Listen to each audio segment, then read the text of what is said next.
Ministério Agricultura, Pesca, Pecuária e Floresta.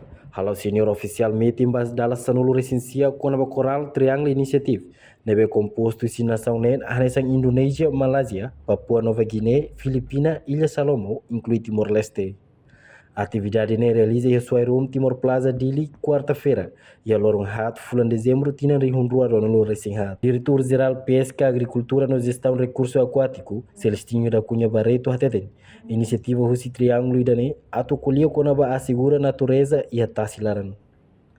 Na discussão ne se concentramos conaba problema urgente sira, hanesan comportamento ba pesca ilegal, adaptação ba clima gênero oceano, no relação com estratégia conservação, nebe tau hanuing ho controlar no desenvolvimento animal sira e a tasilaran. Tamba, Triângulo Coral ne relava fatim biodiversidade marinha para clio mundo.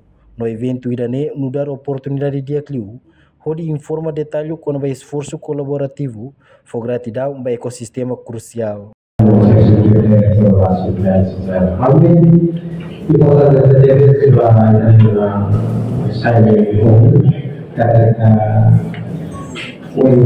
Para poder poder montar observação assim, importante também.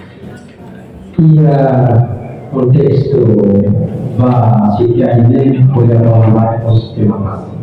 Jadi makanya misalnya jadi maka ia potensi bahwa ahli kemudian ekosistem masing importante itu boleh melawan ahli kepada satu pada dia masing. Tanto oleh alisar mau saya bagikan menjadi nomor sekian dia yang dia boleh masukkan saya rumah bahwa adalah nomor dan yang perlu diubah mus efek mus dengan ekonomi juga dan komunikasi asal dari maka komposisi Indonesia juga mesti Papua Nova Guinea, Sarawak, Filipina. Kita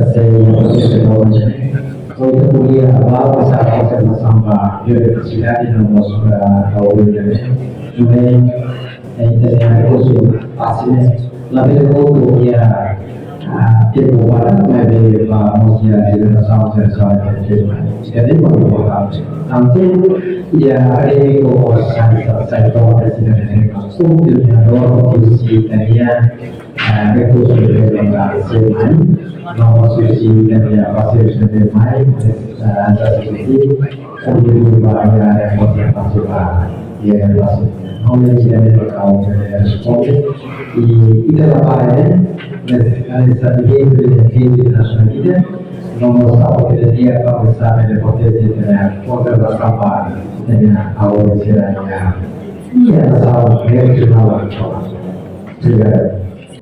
Reportagem no Vai Magno, Televisão Timor-Post. Janela informação ba emohoto. Atau tem informação atual dia kliu, kita haluha. Haneham botão subscribe, like. Halo comentário no fahe tutang ba media sosial hoto.